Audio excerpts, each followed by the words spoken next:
Welcome to today's webinar of CSS themes. Cascading style sheets allow you to style your application in Servoy, and you can even change styles or use multiple styles at the same time in the same application by changing them on the fly. This is webinar 31 CSS themes, where Sean will present how to use CSS within Servoy. There's a couple of challenges as you're styling your application, and we're going to dive into those different challenges, like creating a consistent look and feel, combining components, maintaining those style sheets, and the different look and feels in your applications. Let's get started. We're calling override style. So I made a value list which shows the themes. And you can see that the display value or the real value is actually just the path to where the CSS is located in my project. And so you can see those CSS files here. And so just right off the bat, it's easy to change a style by calling application.override style. You should make sure that the classes in the style sheets from the design time style sheet and the runtime one that you're switching to, all the classes should match up. The content inside of them, of course, can change. And you could see that if I were to bring up one of these side by side with the, not the less file, you can see that these are generally identical, except for that the values inside of them have changed. Okay, so nothing too crazy yet, just application.override style, and you get to switch those. Assuming that I built these by hand, or I copied one to the other and I replaced a bunch of things, that already is pretty tedious. So let's get into using less and how we made that a bit more productive. I am using a project here called SVY Theme Roller. This is available on GitHub, and right now this is including in the media not only less.js, which is the underlying library that we use, but then also some default themes. And in there, you'll see theme servoy.less. I'm going to open this up from the navigator because it doesn't know how to open a .less extension. So I'll open it with a CSS editor, but I think it complains about some content because it's not really CSS, it's its own language. So you can see that we have the primary color set here, and then we made variations on that color. And there are some functions here. So these are variables. I declare a variable, and then I make a variation on that variable. So I use a function here, and I lighten it by 25%. I actually made a couple sort of variations. So we have a color swatch. So I lightened it 2 times to make 2 light versions. And then I also darken it. So I have 2 dark versions of that color. And then I also did an inverse of the light and the dark and the primary color, so that I have, maybe text that I show on top of a background or something. You can see that also I have a default border color, a border style, and width. And I can use those around the document as well. The declarations are at the top here, and then below you'll just find what looks like CSS. I'm going to jump down to, I think, BG, one of my classes that I have, the BG classes.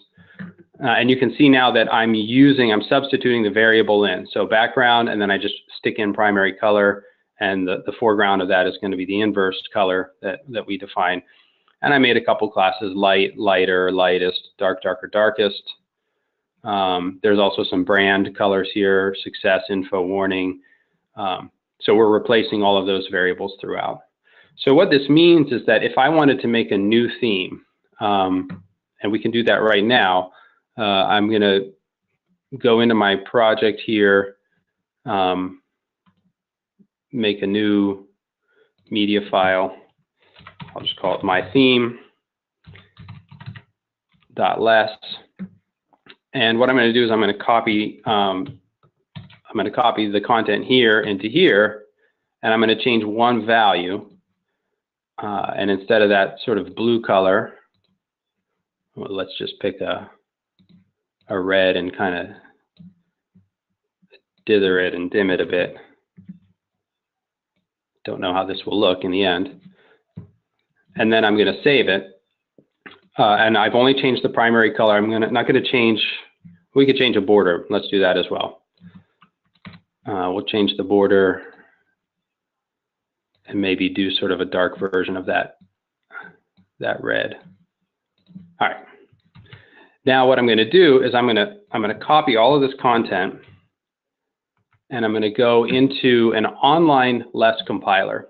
And you can see that the URL here lets me copy and paste. And so we're going to manually compile this file. So I'm going to paste that in, and it changes the output CSS over here. So I'm going to select that, copy it to my clipboard, and then what I'm going to do is I'm going to make a new media, and I'm going to call this mytheme.css.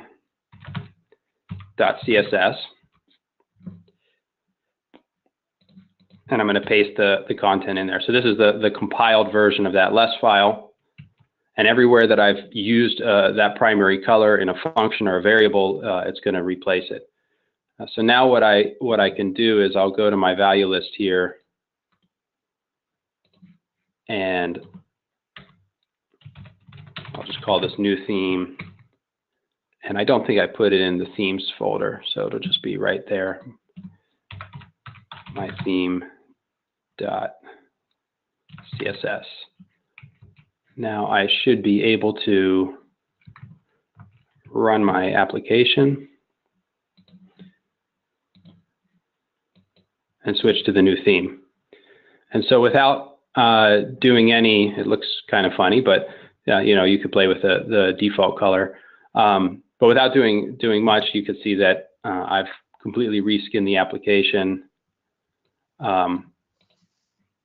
And I only had to change one thing. Of course, you would probably be a bit more nuanced, but you know, you get the point that that was fairly productive. The downside of that is that I had to do this manual step where I went out into this online compiler, I gave it my less file, and I copied and pasted. I got pretty good at that yesterday when I was making this, but you can imagine that every little change, you want to see it immediately. It gets kind of cumbersome to test. So we added to this project this SVY theme roller. It has sort of a base less file, which covers most of the styles and classes that you might want to really get you started. But we added a helper scope called SVY theme roller, and it has a little bit of convenience, so you can actually inject the less files into your browser. And some browsers like Chrome have a less compiler built in, and so you can actually test your less files as you're working in Developer, and there's no need to do this manual recompile. So I'll show you what that looks like. And the first thing I want to do is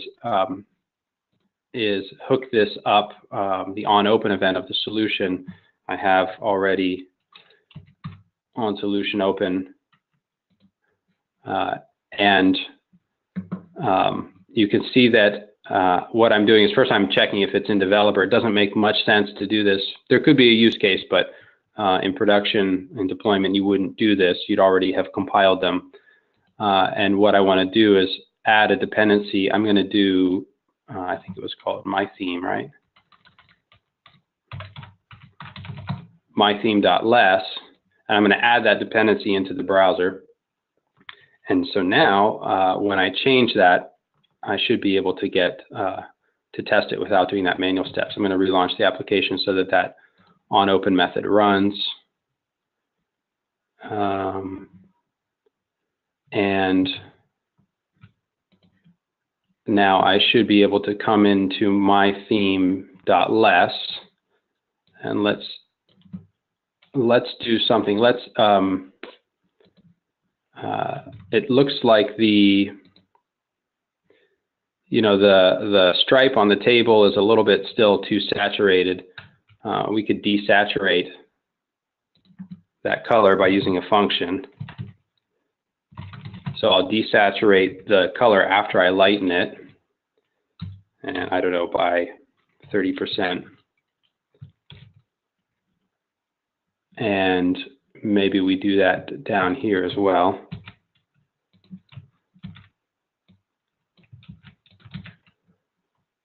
So as I lighten these, I desaturate them. And so I save the less file, and I should be able to come back to the browser and reload. And you can see that now the stripy color on the tables is a little bit less intense, a little desaturated. It's still a lighter version of the original color up here, but I added a bit of the desaturation function. So with just a small tweak to the original less template, I get to test my my CSS output, and I didn't have to do a manual recompile. All I have to do is add the dependency when the application starts, and then anytime I refresh, it sees that there's a change, and I get the CSS recomputed in the browser, so you can dynamically test everything.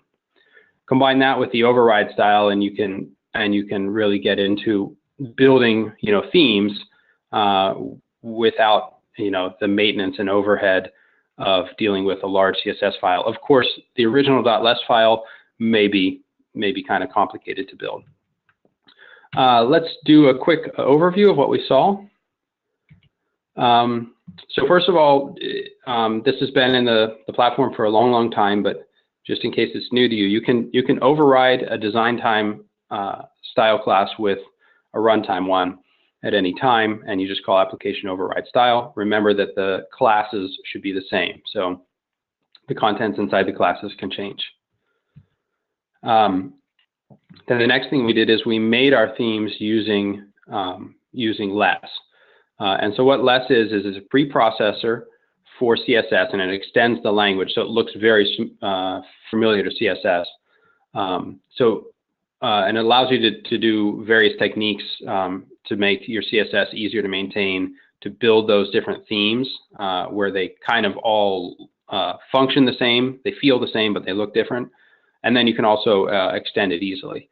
And what I like about less is that the person who builds the .less file probably knows a lot about CSS, whereas the person that might go in and change a variable and sort of tweak it maybe doesn't need to know that much about CSS, but they want to make a theme.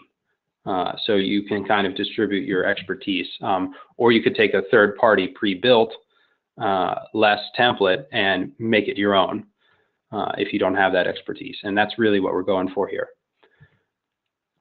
So it supports these variables. You saw where I declared different colors, and then rather than sort of repeat the same absolute value of the color everywhere in the file, we can just replace it with a variable substitution. That's pretty straightforward.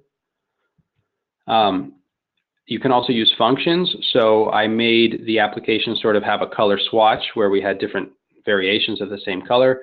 I used the lighten function and desaturate function. If you go to the less website, then it has a reference of all the different functions. It's not just colors. There's manipulations of all sorts there. So you can go crazy with that.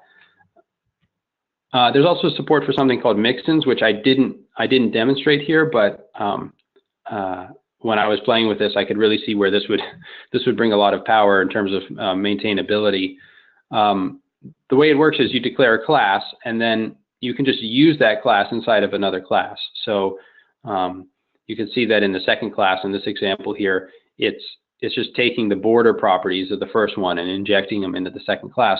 And what's nice about that is that I might use that in 10 different places, and if I want to tweak that border a little bit, I only change it where the class is defined. I don't have to go in and copy, paste, replace. You saw that there was the step I had to take to convert that less file actually into the CSS, where it goes through and it runs the functions, it replaces the variables, it mixes in the classes that have been mixed. And you can do this manually. In fact, ideally you're going to do this manually when you finalize your template. So those templates you saw that I made, the green one and the autumn one and the blue one, I did those. I tested them by compiling dynamically, but when I wanted to have them, the physical CSS that I could switch between, I did that using that online compiler and did a final manual compilation. But to test things and to be productive while testing, there's the dynamic compilation, and we added this link to take advantage of browsers that have a less compiler. Again, you could use this in production. A use case could be where a user is picking their own colors or something, but you know, there could be issues with that in terms of browser support, and also you know, how much data is being transferred down. So you may have a bit of a performance problem there on load. So it's really meant for testing and developer. It could be used in production, but you just want to use that with care. And the best place to do this is right on open, and you just inject the dependencies. And whatever dependencies you want to inject, you do that first, and then you call that init less.js, and that tells it to go ahead and compile everything. So you may have, and ideally you would have perhaps more than one less file, because you may use, say, a template that we ship or someone else provides, and then on top of that, you include it, and then you do some extensions of that. So so there is that option. So you could do more than one here before calling the init. Again, that's for testing when you're working in developer. All I had to do was reload the page when I made a change to a less file. So that's pretty much it. Before we go, I want to mention that, you know, this is some research we did recently. The project is already available on GitHub, SVY Theme Roller, but that's kind of a work in progress. It was to test the viability of using less, but also what we'd really like to do. We see that people want, you know, great CSS, but it's also a struggle to have that expertise. I know I struggle with it. And then it's a great amount of work and maintenance too. It's very tedious. You get your design right, and then you want to tweak it. You don't want to have to spend a lot of time. So what we'd like to do is offer some starter templates. We have one there, and it covers a lot of the different components, even the extra components. The Bootstrap extra and the Servoy extra components are covered there. So that's some place where you could go and start. And we're gonna kind of continue to maintain that and try to make it better, and actually produce like a template that uses the CSS that really shows the power of it. But we wanted to get this out there so you guys could start using it now, because honestly I didn't use less before this week, and I don't think I'll ever go back. It's just a world of difference in terms of testing and maintaining. So I hope you guys find it useful. I'll leave this slide up while we take questions, and of course this is recorded if you need to watch it again. All right, Sean, let me see if my audio is back now.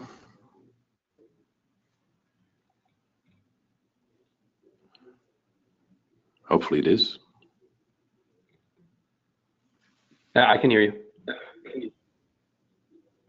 Oh, okay. That's always a good start of the conversation. Yeah, it seems there's either a problem with GoToWebinar with my local Los Angeles internet connection. There's a question from Imre. What is the best practice to assign CSS in Servoy V8? Element, form, module, solution level. Okay. Yeah, so I didn't cover just the basics of CSS. It can be done at all those levels. So you can assign style classes to a form or an element. You can see that I did show that BG style class in my themes. So I think it was BG primary. Oops. There we go. So this is a class I can use anywhere. If we go to that one main form, I'm having an issue here with my locator. I'll use the button.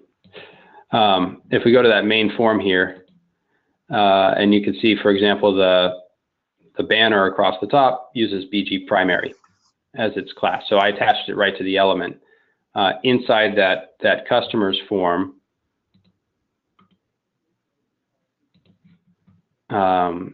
you can see that I didn't attach any style classes to the fields. That's done automatically. So most of the styling you see on here, I didn't have to do manually in the form. These are picked up by the default selector. I'll show you that in the CSS file in a minute. Even the component, these are the default style classes that come with the component. So that's one of the benefits of the starter template is we provided sort of a formula. Of course, it might not be, you might not want your table to be striped or to have the hover or something. And we're looking at ways to even factor that stuff out, so you could really just kind of put that into variables. I think there's a lot of, now that I've played with it, I think there's a lot of opportunity to provide some starter functionality. But overall, Imre, I didn't assign any style class to the form here, although you can do that. You're going to attach style class to the form or an element. The only cases where I did was on the banner across the top. Everything else was built in, and I'll show you where that comes from. If we go back to, let's go back to the less file, and there are some default selectors in Servoy. For example, SVY field. This is a default selector, and this is well documented on the wiki documentation. That's the selector for any default field in Servoy, and you can see that we have focus modifier on the selector. Probably, if I keep searching for it, I get the like the border color here. When it has focus, you saw that the border changed. So back over here. Oh, I made a tweak on this style. Let me pick a.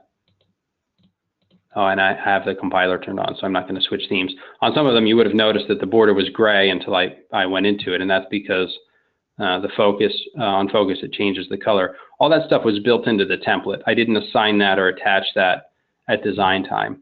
And so that's kind of always been available, but you just want to, take advantage of the default selectors, and then you sort of override them where, let's say you have a field where you want to have, say, a warning or something, then over here I could attach a new style class. I think it's like BG warning, and it should turn.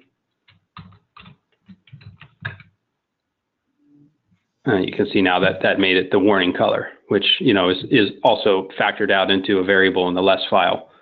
So you would kind of, you want to start with the default selectors, and those are well documented on the wiki.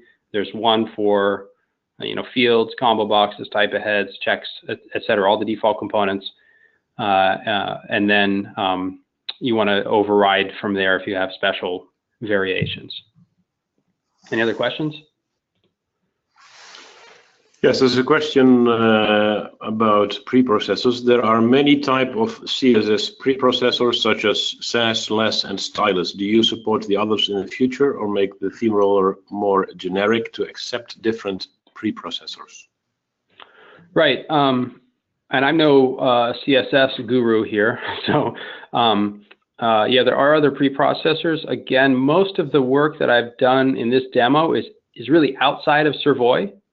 You saw that I did the manual, the manual compile to generate the CSS. So there's nothing to stop you from maintaining your .less files or your .sass files or stylus files inside Servoy, and then just run them through a manual compiler and get the different themes that you want, and then you can have a theme roller.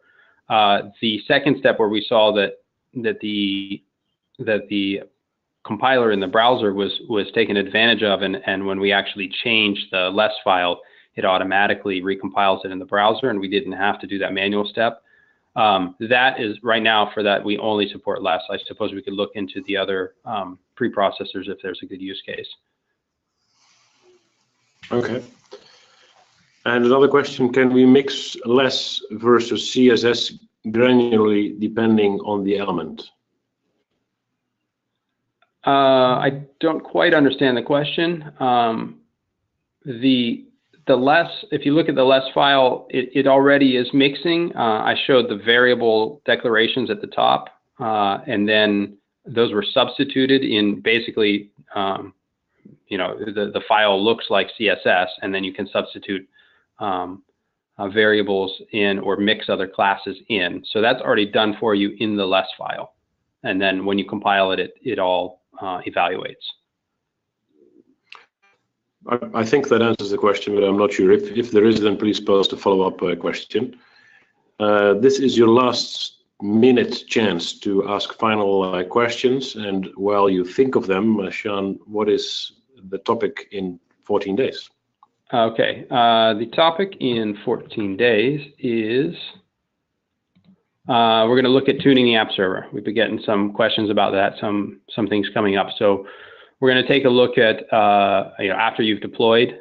We did a webinar on web deployment, or Word deployment. So we're going to take a look at after deployment, tuning the app server. So you can look forward to that in 2 weeks. We'll be back.